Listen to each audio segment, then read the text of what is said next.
তো আমি আজকে আনবক্সিং করতে চলেছি আমার ড্রিম মনিটর LG Ultragear 27 ইঞ্চি মডেল নাম্বার 685 সামথিং 144 হার্জের মনিটর।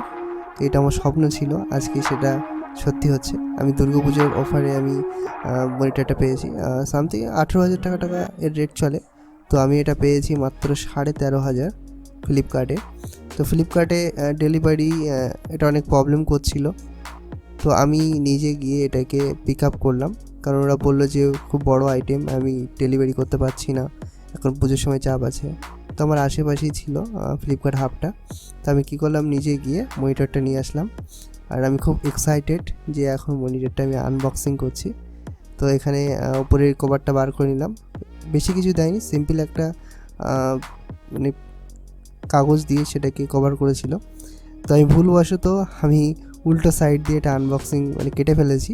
তো এটা আমি আনবক্সিং করছি। দেখো এই সাইডে 2 লেখা আছে, এটা হলো লাস্ট সাইড। তো আমি এটা এতটা এক্সাইটেড যে এটা ভুলবশত আমি উল্টো সিট দিয়ে কেটে ফেলেছি। তো এখানে প্রথমে মনিটর বেরিয়ে গেছে। তো প্রথমে স্ট্যান্ড বার হওয়ার কথা ছিল, এখানে মনিটর বার হয়ে গেছে। এটা আমি সোলার উপরে রেখে দিয়েছি মনিটরটা।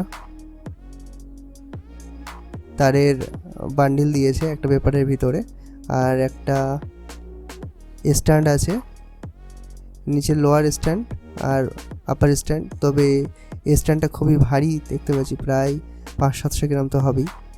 এই ম্যাটেরিয়ালটা খুবই ভারী, এটা খুব ভারী, হাতে নিয়ে দেখলে বোঝা যায় এটা ভারী। ওপরে একটু প্লাস্টিক দেওয়া আছে, ভিতরে মেটাল দেওয়া আছে, সম্ভবত দস্তা। এরপরে দেখো আমি এটাকে প্যাকিংটা কাটছি, দেখতে পাচ্ছ পুরোপুরি মেটাল বডি এটা, কারণ মেটাল ছাড়া এত বড় মনিটর দাঁড় করানো সত্যি অসম্ভব। আমি সত্যিই এক্সাইটেড যে মোটামুটি কোথা দিয়ে কাটবো কিছু বুঝতেই পারছি না।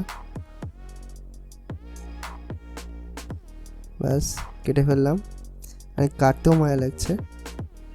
পিছনে সিল আছে, এটা সিল খুলে দিলাম। দেখতে পাচ্ছ ওপরে প্লাস্টিক আর নিচের দিকে মেটাল। আমি এই পেপারগুলো তুলব না এখন।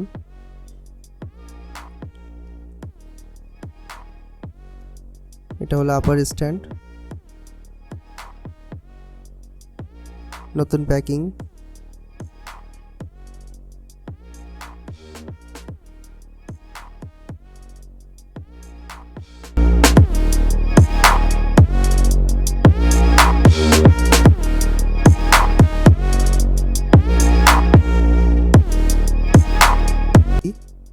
এই বড় মনিটরটাকে ধরে রাখার জন্য হেভি স্ট্যান্ডটা যথেষ্ট। আর দেখতে পাচ্ছ পুরো ফুল ব্ল্যাক, আর এটা আপ অ্যান্ড ডাউন করা যায়। দেখতে পাচ্ছ পুশ করা যায়। আর ওপরেরটা মনিটরটাকে 170 ডিগ্রিতে রোটেট করা যায়, তবে খুব টাইট। দেখতে পাচ্ছ খুবই শক্তভাবে ঘোরাতে হচ্ছে।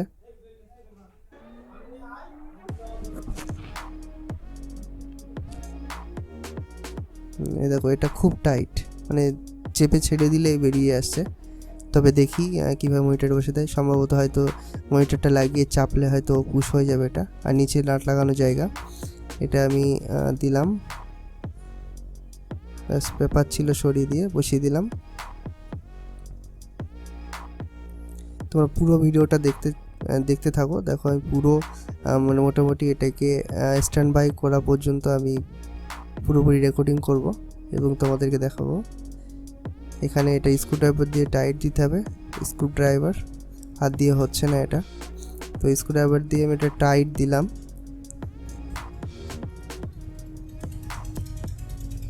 মোটামুটি ফুল টাইট দিয়ে দিয়েছি আমি, ভালোভাবে বসে গেছে স্ক্রুড্রাইভারটা। এটা আমরা মনিটর পিছনে এটা লাগিয়ে দেব। প্রথমে এটাকে ঠিক করে নিই। চলো এটা মনিটরের পিছনে লাগাবো। প্রথমে আমরা পেপার থেকে মনিটরটা বার করে নিই। দেখো মনিটরের নিচের দিকে একটা বাটন আছে, যেটাকে জয়স্টিক টাইপের একটা button, left right middle push সব কিছু থাকবে। আর এটা জি সিঙ্ক, এনভিডিয়া জি সিঙ্কের মোটামুটি যারা এনভিডিআর গ্রাফিক্স কার্ড ব্যবহার করবে তারা যদি এনভিডিআর গ্রাফিক্স কার্ড লাগাও তাদের মনিটরটা 144 হার্জ এবং ফুল হার্জে রিফ্রেশ রেটে চলবে। 144 হার্জে দেখতে পাচ্ছ এনভিডিআ জি-সিঙ্ক। যেটা এনভিডিআ গ্রাফিক্স কার্ড ব্যবহার করছো, আবারও বলছি যারা এনভিডিআ গ্রাফিক্স কার্ড ব্যবহার করবে বা করছো তাদের জন্য এই মনিটরটা দুর্দান্ত মনিটর। তো আমি ইউটিউবে অনেক ভিডিও দেখেছি, ভিডিও দেখার পরে আমি মোটামুটি পিছনে স্ট্যান্ড বাই করার জন্য স্ট্যান্ডটা প্রথমে কি করতে হবে, সব কিছু রেডি হয়ে গেলে আস্তে আস্তে সামনের দিকে পুশ করে নিচে বসিয়ে দিলেই নিচে এই লকটা দেখতে পাচ্ছ হাত দিয়েছিলাম, এটা লক হয়ে যাবে, ছেড়ে দিলে লক হয়ে যাবে।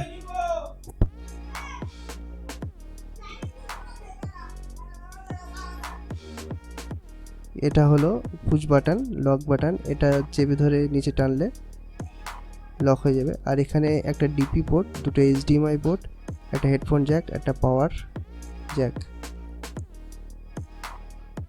ওপরেরটা বাকেট, যেটার ভেতরে আমার কেবিল, ডিপি পোর্ট, এটা হলো আমার পাওয়ার কেবিল, পাওয়ার অ্যাডাপ্টার মনিটরের। কিছু কাগজপত্র দিয়েছে এর সাথে, ওয়ারেন্টি কার্ড। আর এটা হলো স্ক্রুপ, আর এটা হলো ডিপি কেবিল, ডিসপ্লে পোর্টের কেবিল। এর মাধ্যমে আমি রিফ্রেশ রেটটা ভালো পাবো যদি আমার মোটামুটি যাদের আছে। আর এটা হলো এসি কেবিল, আর এটা হলো মনিটর কেবিল ম্যানেজমেন্টের জন্য, যেটা স্ট্যান্ডের পিছনে লাগাতে হবে, এই জায়গাটায় লাগাতে হবে। এটা কেটে লাগিয়ে দিলাম, লাগিয়ে দেবো এখানে, ব্যাস হালকা করে পুশ করলে কট করে আওয়াজ হলো, ব্যাস লেগে গেল। এর ভিতর দিয়ে আমি কেবিল, যে কোনো কেবিল ওখানে লাগাবো, যাতে যারা কেবিল ম্যানেজমেন্ট পছন্দ করো তাদের জন্য এটা খুবই উপকারী। আর এই বিভিন্ন কিছু কাগজ দিয়ে দিয়েছে, যে কাগজগুলো ভালো করে পড়ে দেখতে পারো কীভাবে তোমরা মনিটরটাকে মোটামুটি লাগাবে, কেবিল লাগাবে, ঠিক আছে, কি কি ফাংশনস আছে সব কিছু এখানে পড়ে দেখতে পারো তোমরা ভালো করে। আর এটা ছিল আমার আজকে এলজি আল্ট্রাগিয়ার মনিটর 27 ইঞ্চি মনিটরের আনবক্সিং ভিডিও। আমি যেহেতু এটা গেমিং পিসে বিল্ড করছি তার জন্য এটা নেওয়া। আমার গেমিং চ্যানেলের লিঙ্ক নিচে দেওয়া থাকবে, তোমরা অবশ্যই আমার চ্যানেলটাকে সাবস্ক্রাইব করে দিও।